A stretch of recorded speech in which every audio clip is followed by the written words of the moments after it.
"Na alien beastwoman with fire eyes says I smell like mating season. Welcome to the world of science fiction. Comment below where in the world you are watching from today, and if you like this story, don't forget to subscribe." Gus wiped the sweat from his brow as the shuttle hissed open, the searing heat of Pirhax's volcanic air slamming into him like a wall of fire. The ground beneath the landing pad was cracked and blackened, hardened lava stretching into the distance like frozen waves. Ash drifted lazily from the sky, dancing between jagged basalt peaks. He stepped out with a firm gait, his boots crunching on the gritty surface. The mining guild had offered triple his usual fee, no questions asked. Just fly out here, investigate seismic anomalies near the caldera, and report back. But even money that good didn't calm the unease in his gut. They'd mentioned strange biological signals interfering with their equipment, and Gus asked if that meant wildlife or something worse. All they said was, "It's nothing your kind hasn't handled before." Vague. Too vague. He adjusted the strap on his gear pack, scanning the desolate terrain. The sky was a dull red haze, the result of both the atmosphere and the particulate emissions from the active volcano. Jagged formations surrounded the caldera like broken teeth, and far below, rivers of glowing lava pulsed like blood through a wounded planet. Gus had worked war zones and collapsed sites, seeing his share of things most men wouldn't believe. But there was something about Pirhax that hummed through his bones like a low growl, an ancient tension in the rock itself. He made his way toward the main observation outpost, which was little more than a scorched prefab shack hammered into the rock. Inside, half the equipment was dead, and what was working blinked with red error codes. Heat warped the walls. The previous surveyor was gone. No note, no logs, no body. Just a charred helmet near the edge of a cooled lava spill. Gus leaned over the console and brought up a few of the recent seismic charts. Something under the caldera had shifted massively in the last 72 hours, but the signals were irregular, almost patterned, like movement. But it wasn't tectonic. It was too rhythmic, alive. As he scrolled through the logs, a low thrum pulsed through the rock beneath him, subtle but insistent. Not enough to trip alarms, but enough to make him grip the desk for balance.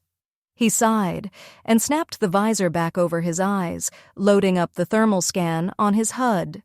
Blips too many for this dead zone moved in the distance. Not human, not drones, not mining bots. He grabbed his gear and headed out. The descent into the caldera was treacherous. Sharp volcanic glass poked through the earth like buried blades. Gus moved with calculated steps, boots sliding slightly on the loose gravel. The deeper he went, the thicker the heat became, coating his skin like oil despite his heat-resistant suit. Bubbling pools of molten rock hissed on either side of his path, and the occasional blast of sulfurous gas made his eyes sting. He followed the signals deeper until they vanished completely. Cut off, not distorted, gone, like they'd been swallowed, and then he saw her. She was crouched on a blackened rock slab, one clawed hand resting on the ground, the other curled near her chest. Her first shimmered in the glow of the nearby lava flow, red as orange with streaks like living flame. Lean curled from her shoulders with every breath. Her eyes glowed like embers alive, focused and locked on him. Gus froze. She didn't move, but the hair on his arms rose all the same. She wasn't some animal. There was intelligence behind that stare. Purpose. Slowly she rose, her jagged tail dragged behind her carving lines in the ash. Her muscles were lean but dense, built for speed and power. She took a step forward, her lips parting to reveal sharp, glinting teeth. Gus raised a hand palm out. "I'm not here to fight." She tilted her head, her eyes narrowed, smoke curled from her nostrils like warning signals. You smell wrong," she said, her voice low and rough like lava, cracking through stone. "Different." Gus blinked. Okay, not sure how to feel about that." She stepped closer, sniffing the air like a predator catching scent. Her pupils dilated, her breath quickened. "You smell like mating season." His eyebrows shot up. "Excuse me?" She circled him slowly, heat radiating off her in waves. "Your kind. Not supposed to trigger it, but I can't ignore it. You've done something. I don't know what, but now I can't leave. Gus stood still, every muscle ready to react, but his instincts told him not to provoke her. Listen, I just got here. I'm not part of whatever you think this is. She stopped in front of him, inches from his face. Her lips steamed when she spoke. You breathe Pirhax and air. You walk the flame paths. You touch the ash with bare intention. You called me. I didn't call anyone. Doesn't matter. She lowered her voice further so close he could feel the heat of her breath. Now I'm bound. He took a step back only to find her hand snapping out and grabbing his wrist. Her touch was hot, nearly burning but not unbearable. She looked confused, agitated like she was fighting some internal battle she didn't want to win. Gus exhaled his voice low and even. What's your name? Amber. All right, Amber. I'm Gus. I'm not here to hurt you. I'm just here to figure out why this volcano is throwing tantrums. Her grip loosened slightly. It's not the volcano, it's me. Gus stared you. She nodded once gravely. My kind. We're connected to the flow. When we enter our burn phase, the magma responds. I try to stay away, but I smelled something on the winds. You. Her eyes burned brighter. Now I can't leave. Not until it passes. And how long does that take?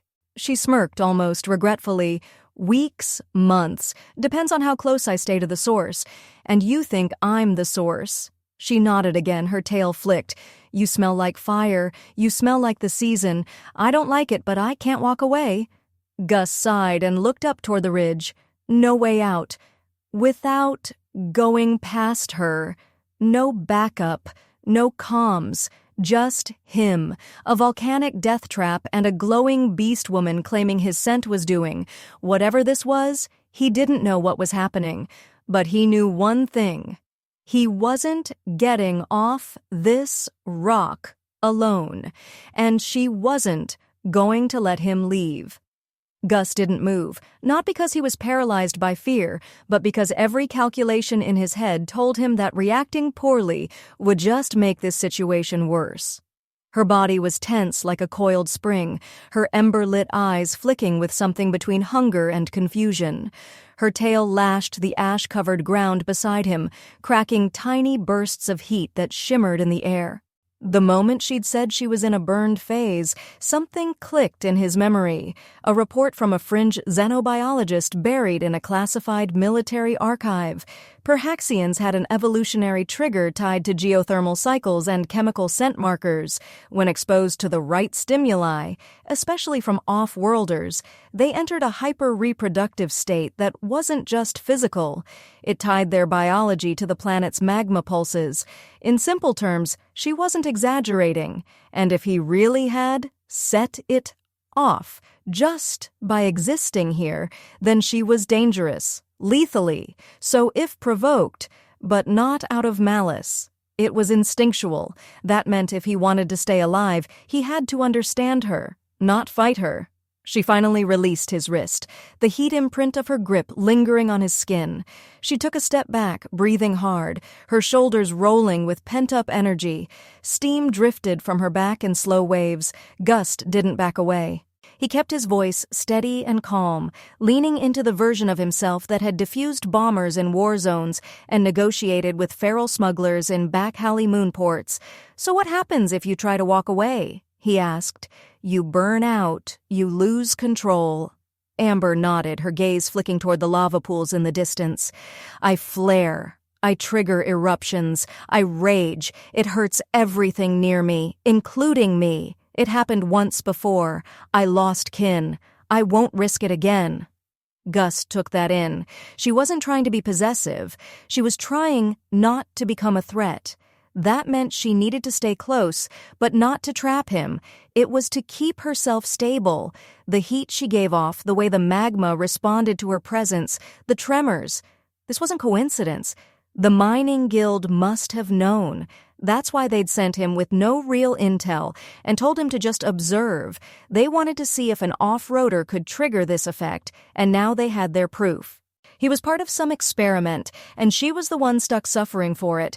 He sat down slowly on a warm rock, removing his gear pack and resting his elbows on his knees. "All right, we don't have to like this, but we'll figure it out. I've seen worse bonds than this one." He glanced up at her. "But if you're sticking close, I need you to understand something. I'm not yours." She blinked, her expression unreadable. "Then why do you smell like mine?" "I don't know," he admitted, "but smell doesn't mean ownership. We work together, we figure out how to shut this down, and then you walk away. Clean, no chaos, no casualties." Her ears twitched, flicking away a bit of floating ash. "You think I want this? You think I asked to go into burn phase? My kind only triggers once every few years, and I was fine before you landed. My body chose you. I didn't." Gus met her eyes. "Then maybe we both got cursed by the same mistake." She grunted. It wasn't quite a laugh, but it wasn't hostile either.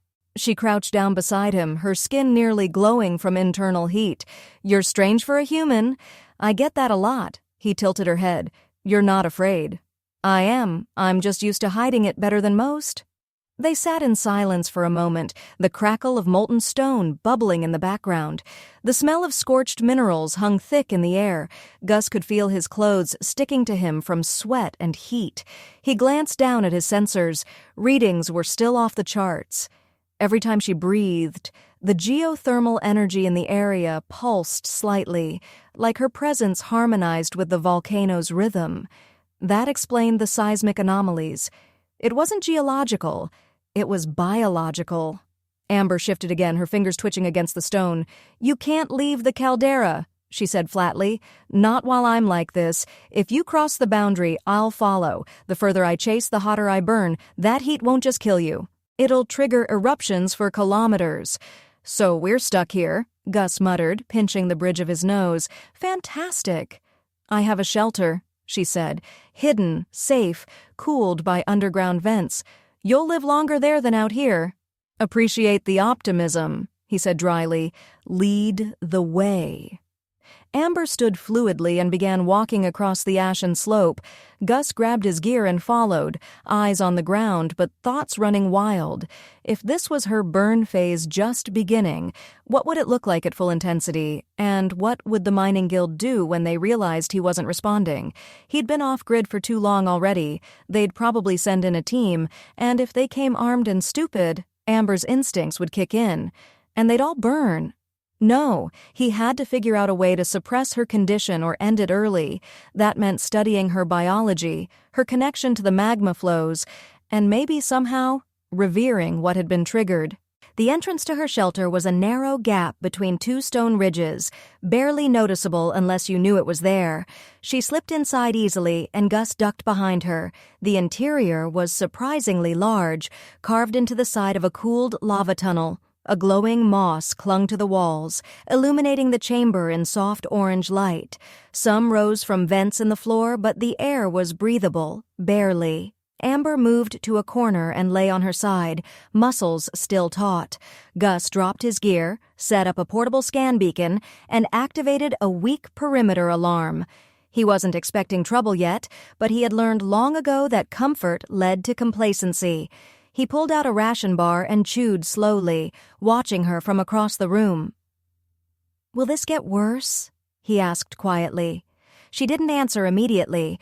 Her eyes had dimmed, the fire within them simmering rather than flaring. "It's not just heat," she murmured. "It's emotion, hunger, confusion. I won't attack you, Gus, but I might not be me for long." He leaned back against the rock wall, tapping a note into his pad. "Then we better work fast."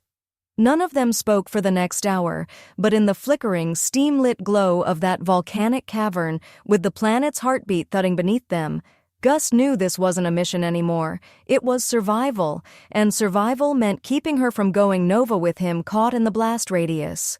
Gus stirred awake to the low, throaty rumble of something deep beneath the earth. The volcanic chamber groaned around them like a beast stretching in its sleep, the sound echoing through the stone with unsettling intimacy. A trickle of warm steam hissed from a nearby vent, curling along the uneven floor. For a moment he forgot where he was. Then he saw her. Amber curled like a predator in restless slumber, her reddish-orange first shifting with each heavy breath. Her tail twitched with faint, involuntary movements, scraping the stone with a soft rasp. It rolled off her even while she slept, and Gus could feel the air in the chamber clinging to his skin, heavy and almost humid with latent energy. His pulse quickened not from fear, but from the unrelenting tension of being trapped beside something wild, powerful, and utterly unpredictable. He sat up slowly, careful not to make noise. His suit clung to him, saturated in sweat, and his throat was dry as if he'd swallowed sand. He watched for his portable scanner and tapped through the readings. The thermal output around Amber had spiked again overnight, radiating outward in pulses that mirrored the tremors logged earlier. It wasn't a random pattern. Her condition was syncing with the caldera's magma surges. She wasn't just reacting to the planet, she was influencing it. That made her more dangerous than anything the mining guild had anticipated, and more vulnerable too. If her biology failed to contain the connection, she'd go critical, and the entire region might erupt in a chain reaction. He glanced back at her, her lip curled slightly as if reacting to a nightmare. A thin plume of steam escaped from between her sharp teeth. Gus stood, paced quietly to the edge of the chamber, and activated the recorder on his wrist. "Mission log," he muttered under his breath. After the blast, Amber's core temperature rose another 4% overnight. External geothermal tremors consistent with her cycles, local fauna absent, magma flow more erratic than previous records. My continued presence appears to be prolonging or intensifying the burn phase, recommending full biological scan at earliest opportunity, pending her cooperation. No threat display yet, but instincts suggest increasing instability. The moment he clicked the device off, her voice rasped behind him, talking about me like I'm a bomb you can disarm. Gus turned unsurprised. She was fully awake now, rising to her feet with a slow, deliberate grace. Her eyes glowed faintly, not like fire but like molten glass. Danger held in suspension. "You're not a bomb," he said. "You're a system with too much energy and no release valve. That makes you unpredictable. That makes you dangerous." She stepped closer, posture loose but eyes sharp. "And yet you stayed the night. You could have run when I slept. Why didn't you?" Gus folded his arms. "Because I don't abandon people just because they're complicated." Her gaze held his for a long moment. Something in her expression shifted, subtle but noticeable. Not trust exactly, but maybe the first crack in the wall she'd built around herself. "You don't smell like fear," she said, almost to herself. "That's why it's harder to stay away. Your scent isn't defensive. It's steady." He raised an eyebrow. "And that matters. To someone like me, it's everything." She turned and began packing the room, her tail carving slow patterns in the dust. "You're right. This isn't normal. I've triggered before, but never like this. I've always known when it would happen. I've always felt the signs, but your presence throws it all into chaos. You've changed the rhythm, made it sharper." Gus frowned. "You think I did this on purpose?" "No," she said, "but someone might have." He froze. "What do you mean?" Gus never stopped packing and looked at him over her shoulder. "You think the mining guild hired you to investigate tremors? You think they didn't know what was here?" Gus's stomach dropped. "You're saying they sent me because they knew I'd trigger this?" "They've been trying for years to find ways to weaponize Pirhaxians. The guild sends hunters to test thresholds. We've buried more than a few, but you're different. You weren't armed. You weren't told anything. That's why I didn't kill you on sight. You're bait." The pieces began falling into place faster than he could process. The guild hadn't just picked him for his geological experience. They picked him because his biology, his chemical profile, something about him, was compatible with Pirhaxian mating triggers. Maybe he'd been flagged years ago during military med scans. Maybe this wasn't the first time they'd tested someone like him, but now it had worked when Amber was the one paying the price. They wanted this to happen, he said, mostly to himself. "They want to see what you'll become when pushed too far, and I'm the lever they're pulling." Amber nodded. "And now we're stuck." No, he said, straightening. We're not stuck. We're a step ahead. If we know they're watching, we use it. We use me. She blinked, explained. Gus paced heart-pounding with urgency. They'll be tracking me.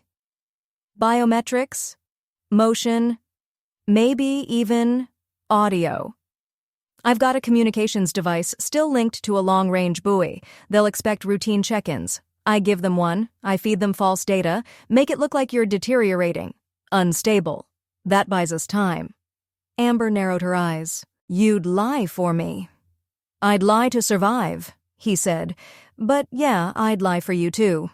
She stepped closer again, with timeless heat, more presence. She reached out, touched his chest lightly with one clawed finger. You're strange. I'm useful. She smiled faintly. That too. They spent the next hour syncing data, uploading falsified metrics, and adjusting the scanner readings to mask the true geothermal harmony between Amber's body and the magma network. It was delicate work. Any mistake could flag the Guild's surveillance systems, but Gus was precise. He handled more dangerous payloads under worse conditions. Meanwhile, Amber monitored the flow lines, tapping into instincts her people had passed down for generations. They worked together without speaking much, each movement natural, intuitive. As they finished, Gus leaned back and studied the scanner one last time. All right, with luck they'll think you're starting to destabilize. That'll delay any intervention team. If we keep the readings just erratic enough, they'll assume I'm still trying to contain you. Amber looked at him seriously. And when they come, then we make sure they regret it. She grinned. Now that sounds like mating talk. He rolled his eyes, but he didn't miss the warmth in her voice. A part of her, however guarded, was starting to trust him, and Gus wasn't sure when it had happened, but somewhere between the steam, the fire, and the silence they shared, he'd stopped seeing her as a threat. He saw her as a partner, and that was far more dangerous. The following morning, the silence wasn't comforting. It was too still, too measured, like the planet itself was holding its breath. Gus stood at the mouth of the lava tunnel, staring out over the shifting volcanic plains. The caldera's distant glow shimmered against the heat haze, and above, the sky was the color of blood diluted with smoke. No wind, no ashfall, no tremors. It was unnatural for a place that pulsed with violent energy just hours earlier. He tightened the strap on his gear and adjusted the position of the hidden calm node he'd buried in the rocks the night before. The signal was still active, still feeding the mining guild false readings that Amber was destabilizing and nearing collapse. They hadn't responded directly yet, but Gus knew they would. The quiet was their way of listening. He turned as Amber approached from deeper inside the cave. She didn't look rested. Her fur was darker at the edges, her glowing eyes slightly dulled, but the tension in her body hadn't gone away. It had settled deeper, like coals buried beneath ash, waiting for the right gust to reignite them. She tossed him a cracked ceramic flask filled with water filtered through the cavern vents. It tasted like iron and sulfur, but it kept him standing. "They're circling," she said, voice low. "You sense them?" "I hear the metal birds. The air hums wrong." He nodded. That confirmed his suspicion. Recon drones were hovering out of sight, silent in the thick atmosphere, skimming the edges of the caldera. The guild was waiting for a flashpoint. They wanted to see how far they could push her, how long before her instincts overwhelmed her control, how long before he failed to keep her steady. And then they'd swoop in, armed, clinical, confident, and try to extract something they didn't understand. It would be a massacre. Gus walked back into the shelter and activated the holographic overlay on his datapad. The geological mapping software flickered to life, revealing subterranean tunnels, gas vents, and unstable crust layers like a glowing web across the caldera's underside. "I've been going through these old guild maps," he said. "There's something they're not telling us. A tunnel system under the western fault line. No heat readings, no recorded seismic activity, just Blank. Amber peered at the display. Too cold for lava. Too dry for life. What is it? Could be where they're hiding their ops base, he said, the place they're pulling data from, or worse, where they're keeping specimens. She narrowed her eyes. My kin. Maybe, maybe not, but I'll bet whatever's down there is important enough that they want you to stay distracted. Up here. Amber's claws flexed slightly. Then we dig. No, he said, raising a hand. We don't just charge in. They want you unstable. They want a show of force. We give them control. We lose everything. She hissed low and frustrated. I don't like playing quiet. It's not in my blood. I know, he said, but I also know you don't want to incinerate half the planet just because some corporate vultures decided to poke a goddess. She stared at him a long moment. You think I'm a goddess? I think they're stupid enough to treat you like one and arrogant enough to think they can bottle it. That got a slight smirk from her. You've got fire too, human. Name's Gus, he said flatly. I know, she said. But Gus doesn't smell like someone who'd die for a cause. You smell like someone who'd live for one. He wasn't sure if that was a compliment or a threat, but either way, he didn't flinch. We go tonight, he said. Under the thermal lull, their satellites can't penetrate, the ash curtain after dusk. We use the old lava tunnels, follow the dead veins toward the western edge. If we're lucky, they'll still be watching this spot, and not where we'll actually hit. Amber nodded, already turning to gather supplies from a cache. Deeper in the cavern, tanks wrapped in hide, flint-like volcanic crystal weapons, old tech rigged with molten adhesives. Gus packed 2 extra power cells, a signal jammer and a thermal cloak. They didn't speak again until nightfall, both locked into silent preparation, like soldiers before a breach. When darkness fell, it wasn't black, it was crimson. The air turned heavy with glowing ash and shadows danced like specters across the rocky slopes. Gus led the way through a fissure masked by natural vents, the narrow path swallowing them quickly as they descended. Amber moved silently behind him, her body attuned to every shift in air pressure and magnetic pulse. The deeper they went, the colder the rock became. The comforting heat of the surface world faded, replaced by an eerie stillness. Gus kept his eyes on the readings. Still nothing. Still wrong. Then they found the door. Life buried under a crust of soot and hardened slag. A metallic panel blinked once as Gus brushed the dust away. It was recent, modern tech welded to ancient stone, humming with power. He connected a bypass device and watched the seal release with a hiss. The wall opened inward, revealing a short corridor lined with surveillance nodes. No alarms. That meant they weren't supposed to be discovered, or they never expected anyone to come from this side. They crept forward into the compound. What they found inside wasn't a base. It was a lab. Chambers carved from the rock were lined with transparent containment tanks, each filled with faintly glowing fluid.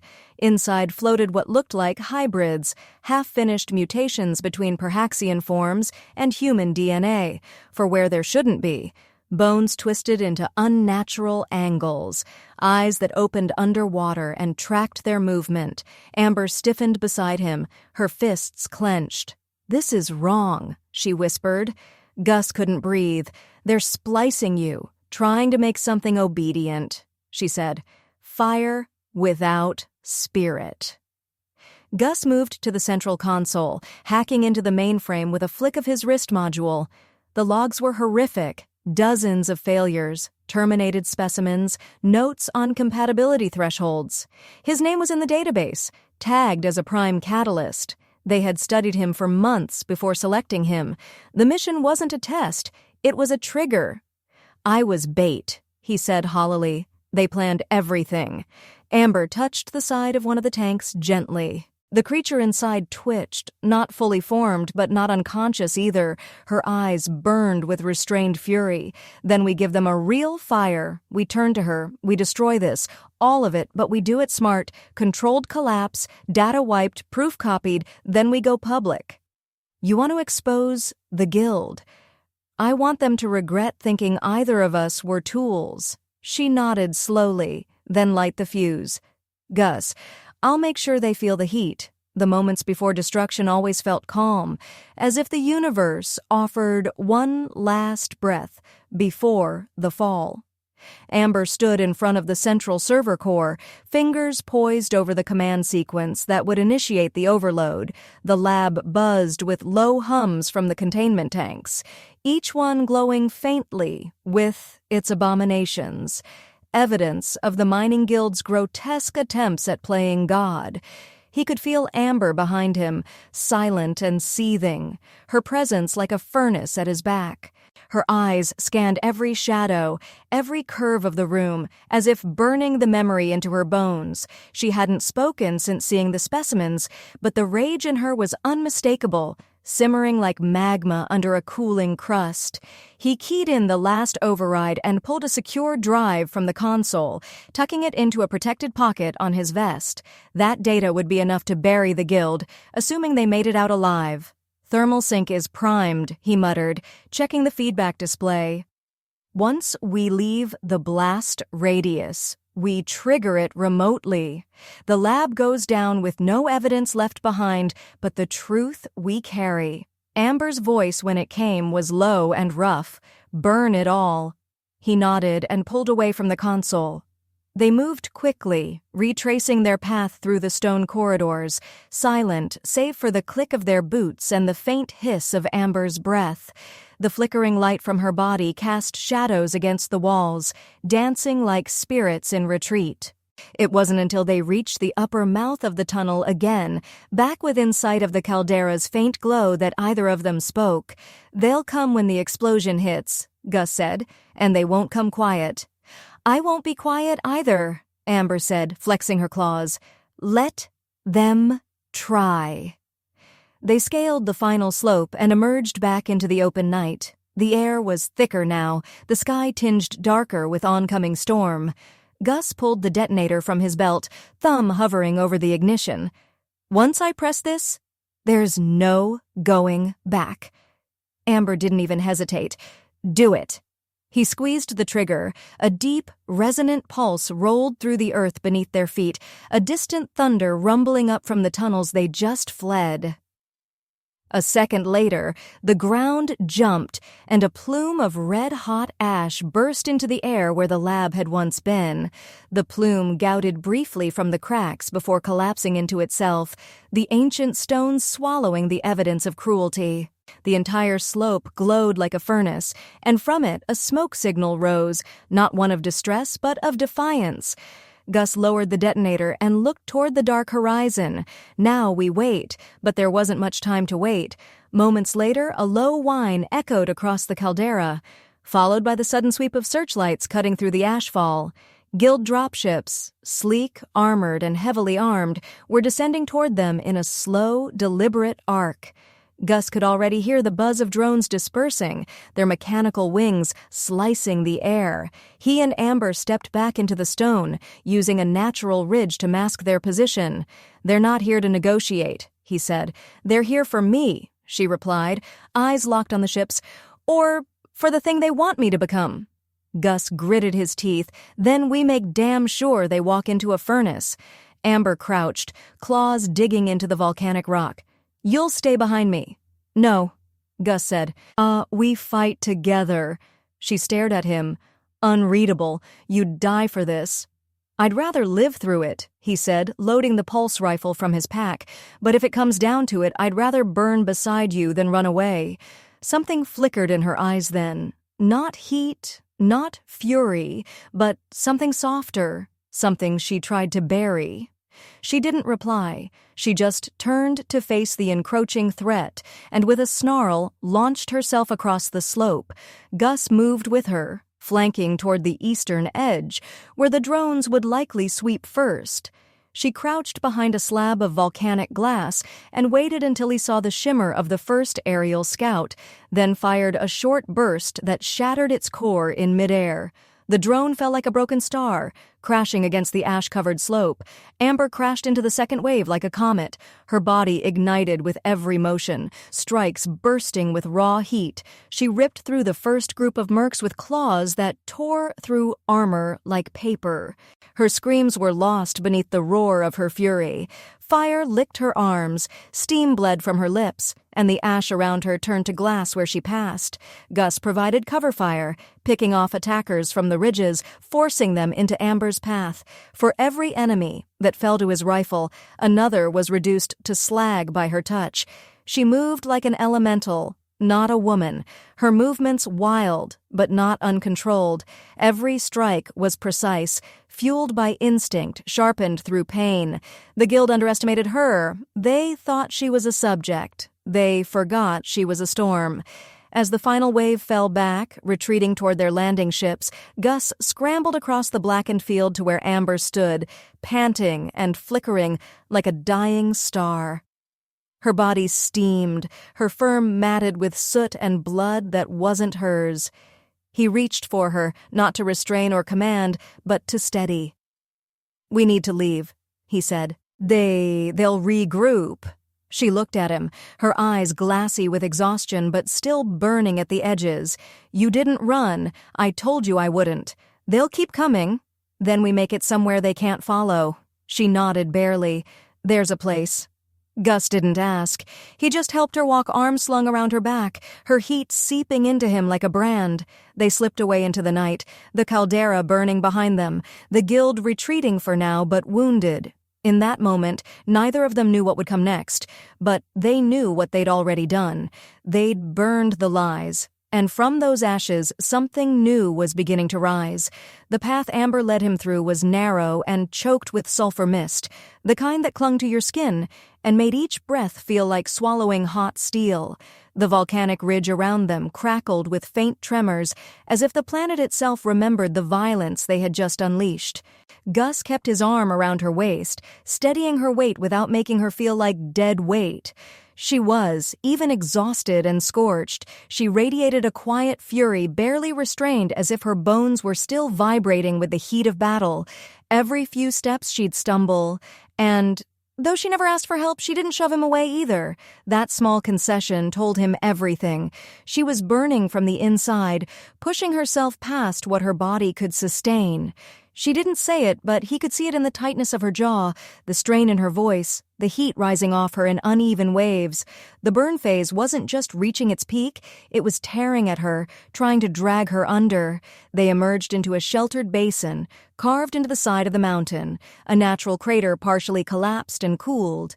The air was less toxic here, and steam poured from vents in slow, lazy coils. Amber pointed toward a jagged outcropping that jutted from the basin's floor. "There," she rasped, breath shuddering. "Old den, cold chamber vented. My people used it during hibernation cycles." Gus guided her toward it, half carrying her now. Inside the cavern was cooler, the walls lined with dark stone that absorbed heat and muted sound. Ancient markings, tribal symbols etched into obsidian, faded along the walls, memories left behind by a people long hunted. He laid Amber down gently on a stone platform, the nearest thing to a bed he could find. Her body trembled, as if the fire within her was clawing its way out. Her fur was singed in places, and her eyes glowed too bright, like the filament of a bulb just before it bursts. "I need to draw it out," she whispered, voice cracking, "or I'll ignite. Kill everything near me." Gus dropped his pack, pulled out the cooling gel canister and shook it before applying it gently along the base of her spine. She gasped, but didn't stop him. "No sudden surges," he said. We regulate the heat, one breath at a time." I can't hold it, Gus." "You don't have to hold it, just let me help direct it." She turned her head slightly, her glowing eyes locking with his. There was fear in them now, not of death, but of what she might do to him. "You should run." He didn't even blink. "I already told you I'd rather burn beside you than leave you to do this alone." She made a sound between a laugh and a sob, her claws scraping the stone as another ripple of heat coursed through her. He saw it. a flicker of energy passing under her skin like a ripple of light beneath the surface of lava. "It's not just heat," she said through clenched teeth. "It's memory, instinct, need, all of it. It swells and swells until it owns you." He touched her hand, steady and firm. "Then we'll own it back." She didn't speak again, not for a long time. The hours stretched and he stayed with her, regulating her body's temperature with every tool he had, cooling packs, steady touch, measured breath, grounding pressure. Each time the fire surged, he met it with quiet strength, keeping her from tipping into the frenzy, and slowly, steadily, the worst of it began to break. Her breathing slowed, the flickering in her limbs calmed. Her skin cooled from scalding to merely feverish. She still trembled, but now it was with fatigue, not eruption. When she finally collapsed fully, her body going limp in a heap of charred fur and labored breath, he wrapped a thermal blanket over her and slumped against the wall, his own energy drained. His arms ached, his eyes burned, but she was still alive. And, more importantly, she hadn't destroyed herself or him. That was a win.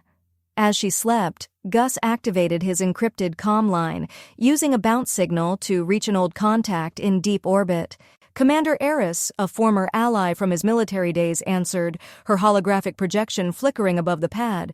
"Gus," she said sharply, "where the hell have you been? You dropped off every known grid." "I'm on Pirhax Guild, been experimenting on the natives. They triggered a biological cascade event using me as the spark." Her eyes narrowed. "What kind of experiment?" "Gene-spliced fire-born hybrids, Piraxian traits bred into containment specimens. They used my biosignature to activate a burn phase in a local female, then tried to capture her once she destabilized." "And did she?" "No," Gus said, glancing at Amber's sleeping form. "She fought it. She's stronger than they are, smarter too. You've got evidence." He held up the data core. "I need a Vax," he added. "Low profile, not a military sweep. We bring this public before the guild can spin it." "I'll call in a Blackbird," she said, "but if they catch wind—" "They won't," Gus interrupted. "They think we're buried under rock and ash. I'll need 2 cycles. Stay quiet." He killed the call and sat in the dark. 2 cycles. If the guild figured out he was still breathing before then, they'd send more than just mercs next time. They'd send specialists, assassins, executives, but that didn't scare him nearly as much as the girl lying on the stone slab beside him, because she was still burning, even in sleep, and he didn't know what came next. He didn't know what her people did once they passed the peak of the burn. He didn't know what it meant for her, or for him, or for the strange connection that kept deepening between them. All he knew was that when her eyes finally opened again, weaker now but calm, and she whispered, "You stayed," something shifted inside him. "Yes," he murmured. "I did." And he would. Whatever came next, fire, fury, fallout, he'd face it with her, not because he had to, but because somewhere along the way between the smoke and the blood and the glowing fury in her gaze he'd chosen to. Whatever sat up right now, weak but alert, her firm matted with dried sweat and soot, steam rising in gentle waves from her shoulders like the last heat from dying embers. The burn in her had quieted, not extinguished, but no longer raging out of control. The cave's cool air had dulled the edge of her fire, and though her claws still twitched with occasional flickers of energy, her gaze was steady. This sat across from her, cleaning his rifle with slow, deliberate motions, pretending not to notice how often her eyes lingered on him. She had said little since waking, and he didn't press. They had fought through the worst of it together, and intimacy forged not in romance, but in survival. And whatever she was sorting through, she needed space to process it on her terms. "You were supposed to burn," she said finally, her voice hoarse but calm. "No one survives that close for that long." "I'm not most people," he replied without looking up. "Maybe your instincts picked that up before your brain did." She watched him in silence. "You grounded me," she said. "I should have gone Nova." "You almost did a few times." "But I didn't." She shifted slightly, testing her muscles. "Because you held me steady." He finally looked at her. "You did most of the work. I just made sure you didn't forget you weren't alone." Amber didn't answer immediately. Her eyes narrowed slightly, not in suspicion but in thought. "When I was young, they told stories of warriors who burned so bright they turned to stone after, used up everything inside. I thought it was myth. Now I know better." Gus leaned back against the wall, eyes scanning the ridge beyond the cave. "You didn't burn out. You broke through." She was quiet again, but the weight of what she carried still sat heavy in the air between them. Not just the fire, but the knowledge of what the mining guild had done, what they'd try to turn her into. And worse, what they'd already succeeded at with others like her, failed hybrids now floating in broken tanks deep beneath the crust. He could see it in her posture, how her shoulders curled slightly inward, as if trying to contain both rage and grief. She was a survivor, but survival alone didn't feel like victory. "I want to show you something," she said suddenly, rising unsteadily to her feet.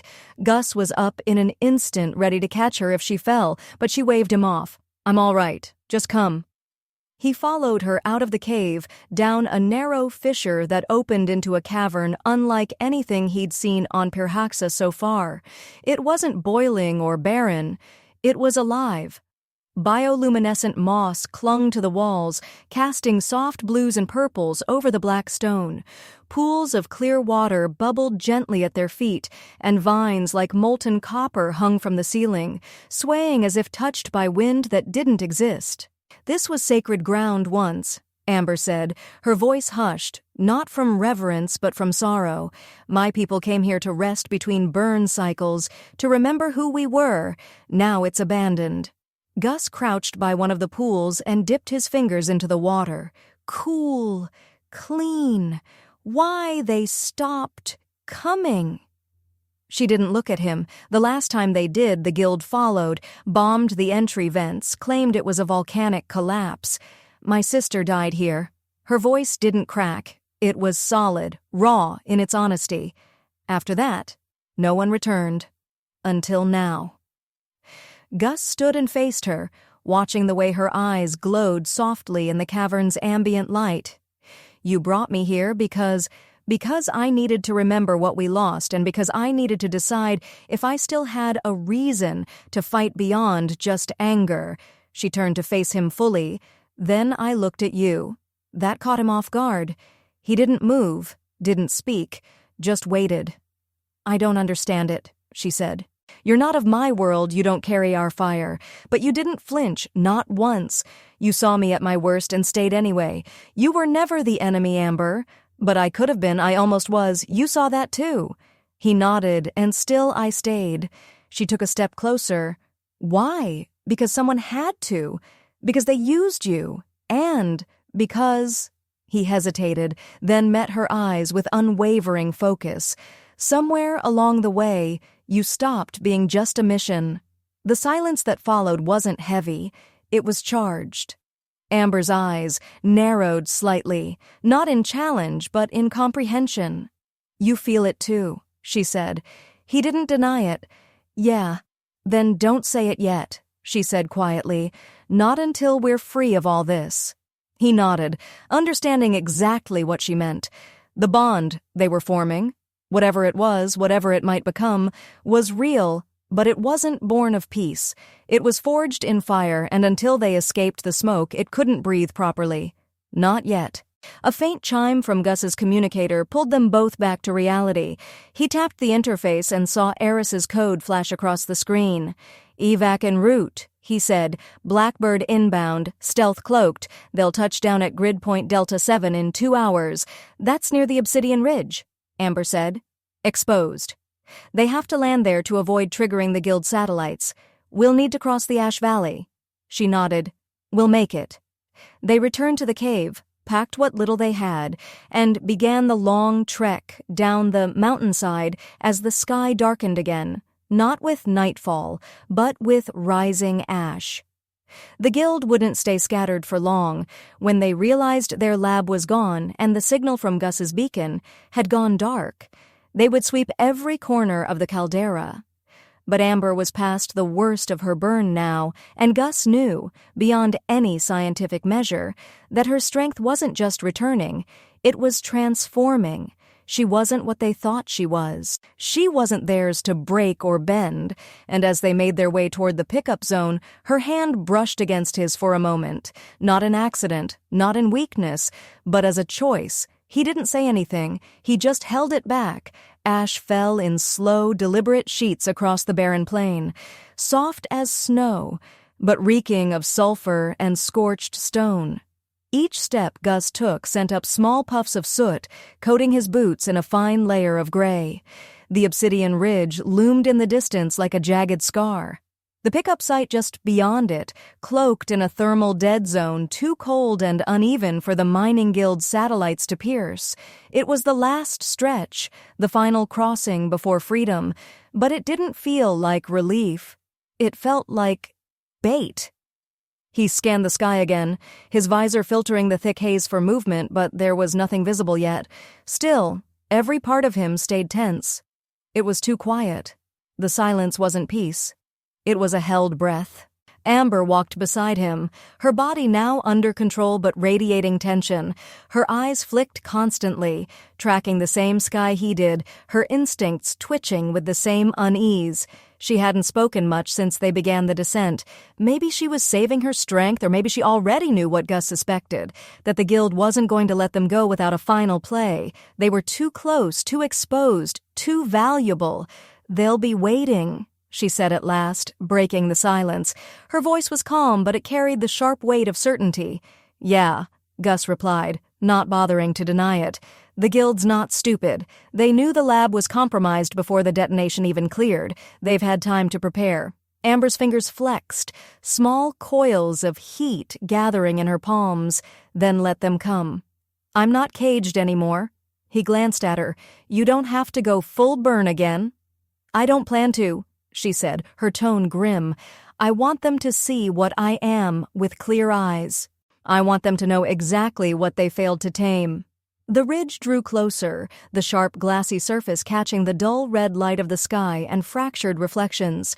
Gus activated his long-range scanner and got the confirmation ping he'd been waiting for, a brief flicker on his HUD, showing the stealth bird cloaked 2 clicks out, hovering low in a static pattern behind the far slope. Eris was in place, waiting, but the signal also confirmed something else. Movement. Dozens of heat signatures spreading in a wide arc just behind the far ridge. Ambush formation. Contact, he said, tapping his visor. Full squads, 5, maybe 6 units fanning toward the landing site. Amber growled, a low reverberation in her throat. They won't get through me!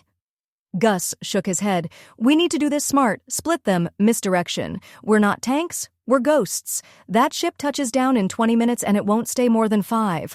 Amber exhaled slowly, ash swirling from her breath like smoke.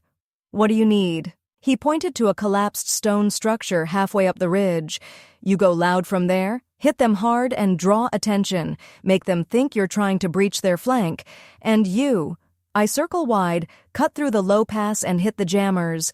If I drop their signal nodes, Eris can land safely. She hesitated. They'll expect that. Good, let them expect it. She stepped close, placing one clawed hand against his chest, the heat of her touch gentle now, not wild. Don't die. He gave her a crooked grin. Not planning on it.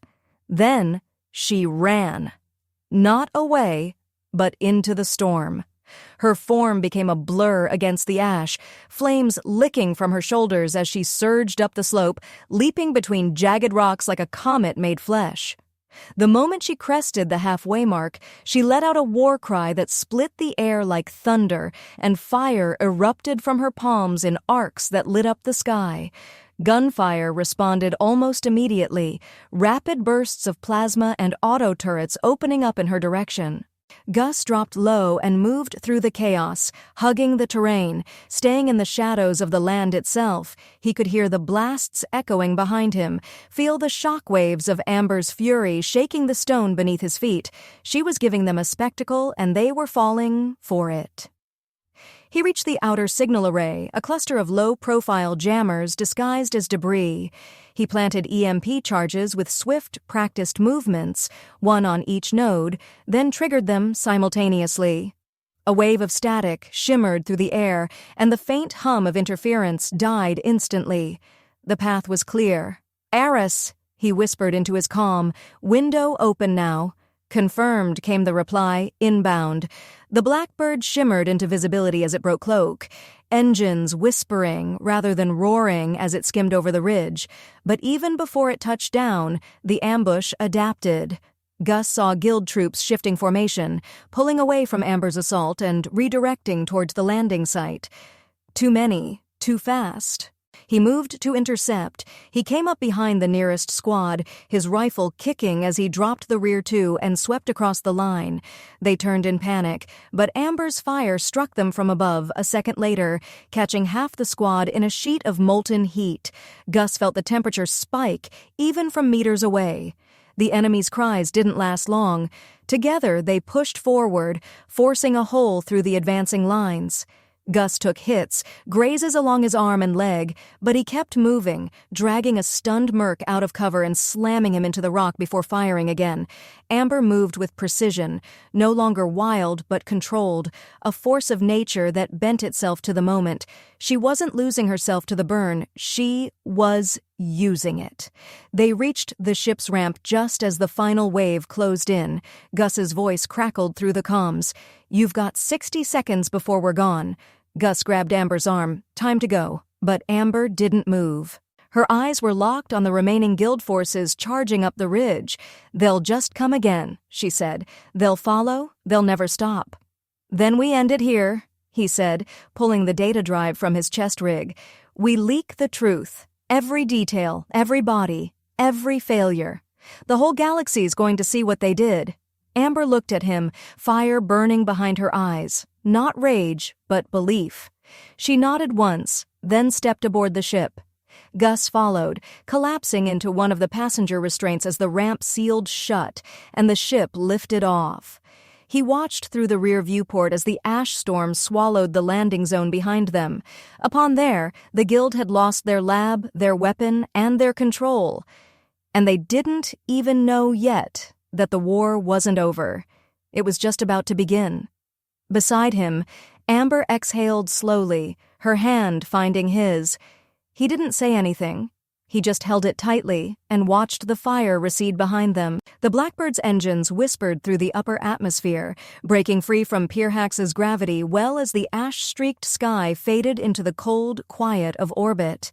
For the first time since stepping foot on that cursed planet, Gus felt the weight of the heat lifting, not from his shoulders, but from his lungs, his skin, his thoughts.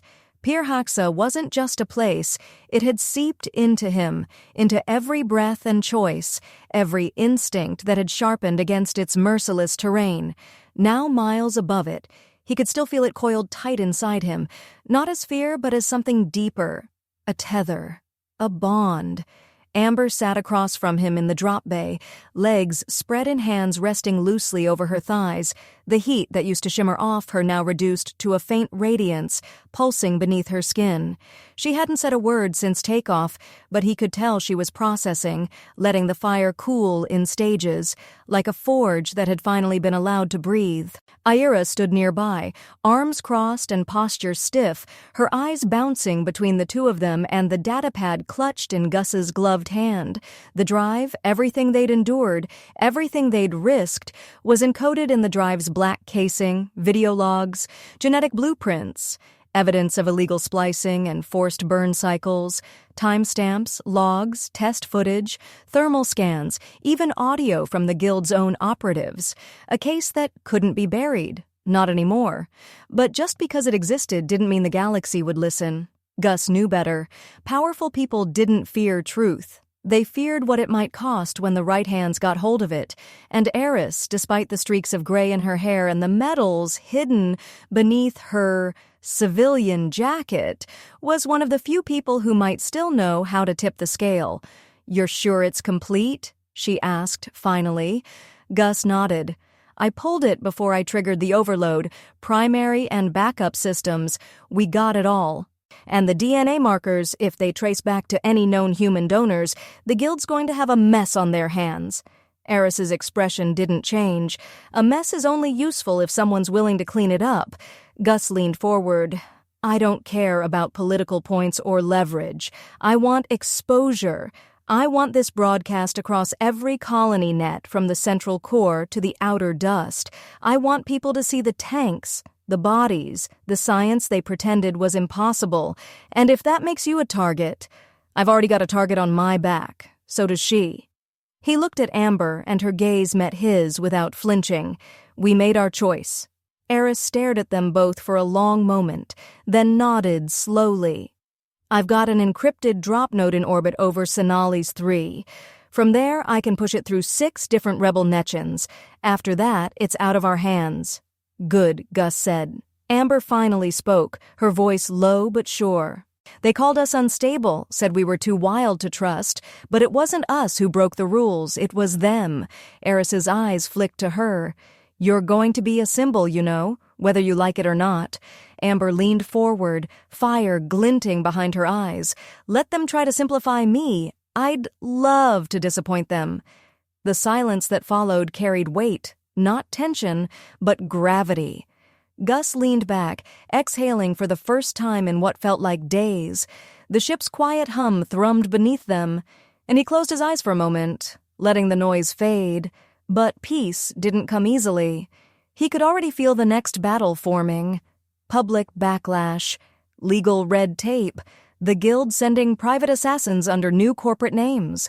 They'd lost the battle on Pirhax, but they hadn't lost their reach. Not yet, and once this data went public, everything would change again. You don't have to stay in it, Eris said softly. Either of you, you've done enough. Gus opened his eyes and looked at Amber. Her expression didn't shift, but he could see the thoughts running behind it. No, they hadn't done enough. Surviving wasn't the same as winning. Exposing the truth wasn't the same as justice. They put the Guild on its back foot, but nothing guaranteed it wouldn't recover. And if it did, it wouldn't make the same mistakes next time. It would come back colder, smarter, more ruthless. I want to testify, Amber said. Eris arched a brow. Testify. On record, she continued, my words, my face, no anonymity. I want them to know who I am, that I lived, that I saw it all. Gus nodded slowly. We do it loud. Eris hesitated, then nodded. You'll need protection. We've got each other, Amber said before Gus could speak. Gus smiled just faintly. That's been working so far. Later in one of the crew's private quarters, Gus leaned against the frame of the porthole staring out into the stars. They didn't look the same anymore. Before Pirhax, space had felt endless, cold, uncaring. But now it felt like something else, a stage maybe, or a spotlight. Far, far below, the planet still churned, still boiled with fury and pain. But above it, they'd carved out a moment of clarity, a chance. Amber joined him without a word, her presence warm at his side. She leaned her head against his shoulder, silent and steady. No fire, no flare, just contact. You scared me back there, he said eventually. I thought I'd lose you. You didn't. No, he agreed. I didn't. They stood like that for a long time, watching the stars move past the glass. When she finally turned to him, it wasn't with fire or tension. It was calm, measured, certain. You asked me once what happens after the burn. He remembered, in the cave, when she'd been trembling and half lost to it. I remember. This, she said, reaching up to touch his face. This happens. You find out what still matters when the flames die down. He didn't need to ask what she meant, he understood. Every choice they'd made, every risk they'd taken, it had built to this. Not just survival, not just revenge. Something real, something steady. And when he leaned in to kiss her, it wasn't a blaze. It wasn't desperate. It was quiet. It was earned. It was the first thing that hadn't burned. The hearings were held in a neutral orbital ring above Synaxis Prime, an independent media hub known for broadcasting scandal and truth in equal measure, often indistinguishable until the dust settled. This time, though, the evidence didn't allow for ambiguity. The footage of hybrid experiments, the audio logs, the genetic tampering, and Amber's testimony spread like wildfire across every major datanet. Hybrid affiliates tried to spin it, calling it rogue science, unauthorized projects, a smear campaign, but none of it stuck. The public saw what was done to her people. They saw her face as she spoke, not as a broken victim, but as a proud voice of a species wronged. And they saw Gus beside her, steady and unapologetic. He didn't need to speak much. The records spoke for him. He had gone into fire and come back with the truth. The mining guild's upper tier scrambled, abandoning assets, deleting profiles, pulling back into shadows under new names. But it was too late.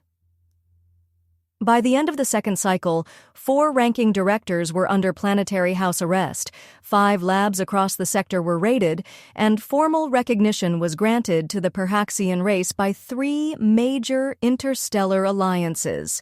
It wasn't everything, but it was a beginning, not of war, not of rebellion, of something long denied, dignity. Gus didn't stay for the closing announcements. He and Amber watched the final broadcast from a quiet outpost on Valoris, a planet of warm winds, black sand, and volcanic springs that reminded her of home, minus the ash. They arrived under low-profile ident, with no handlers, no guards, no speeches waiting, just quiet, just space to breathe. The moment the final scroll of data ran across the hollow screen, Amber clicked it off with the swipe of her claw and leaned back against the edge of the thermal spring. Her body had healed, but the glow remained. A softer ember now, not the storm it once was. Controlled, comfortable. Her tail curled lazily in the water and her gaze flicked toward him. "You didn't run after the mission," she said, voice relaxed. "No edge to it. I told you I wouldn't. People change their minds. Not me." She studied him. Eyes narrowed just slightly in that way she did when testing if he meant it. Then she smiled. "Good." Gus leaned back beside her, the spring's heat working its way through old aches. There were no alarms now, no comms chirping in his ear, just her and the stillness, and the fact that for once there was no one trying to use them. "Are you staying here?" he asked. Amber shrugged. "For now, the Pirhaxian survivors are gathering in the southern caverns of this world's interior. It's not home, but it's hot, stable. There's space to regrow, to redefine who we are without someone trying to twist it. You're going to lead them?" "I might. I was always a fighter, but maybe now I'll fight for something I choose." He nodded silent for a moment. Then after a breath, "And what about us?" She turned toward him, no hesitation. "You already know you've always known." He reached over and took her hand. Her fingers were strong, claws dulled slightly now, not for combat, but because she no longer needed to be sharp all the time. Her warmth had always drawn him in, but now it wasn't dangerous. It was inviting, familiar. He squeezed her hand gently, thumb brushing over her knuckles. "No missions, no secrets, just us," he said. "And fire," she added with a grin. "There's always going to be fire." He laughed, genuine and without armor. "That part I've learned to live with." They stayed like that until the stars brightened overhead, soft pulses of light stretching across the horizon. Gus knew there would be other stories, other wars, other truths to chase, but they weren't his anymore. He'd done enough. He'd burned through the worst of it and found something worth keeping in the ashes. Not a victory, not revenge, something quieter, something lasting. Love. He realized, didn't have to shout. Sometimes it just sat beside you, warm and certain, and didn't need to be questioned anymore. Amber rested her head against his shoulder, her hair slightly damp, her body relaxed against his. "You're mine now," she said. Not a demand, but a truth. He smiled, kissed the top of her head, and whispered, "Yeah, I am." And for the first time in a long time, the fire inside them both was not something they feared.